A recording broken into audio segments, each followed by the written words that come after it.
Dok, magpapasukat ho ako. Ay nako, Iho, alam mo, pumunta ka doon sa Santa Cruz kasi salamin ang ginagawa namin dito, hindi tapa-oho.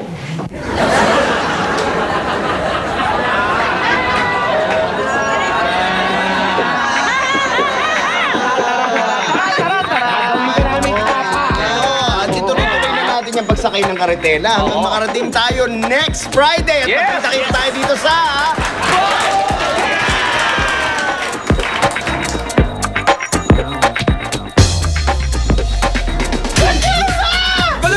Ikulong nyo, ikulong nyo.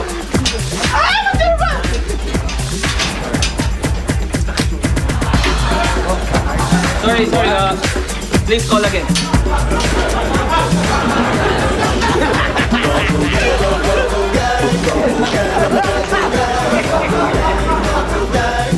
Kasi parang laging nagmumuta yung mata ko eh. Oh. Sabi po nila, dahil daw po yata sa tatay ito. Kasi pag hindi raw po tuloy yung tatay, nagmumuta yung anak. Ganun. L-P-E-D-P-E-C-F-D.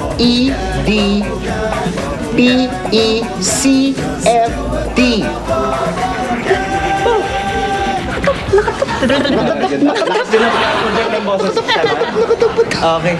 Shut! Nakikita mo pa rin eh, nakatayap na yung dalawang mata. Heto na ang pampaswerte sa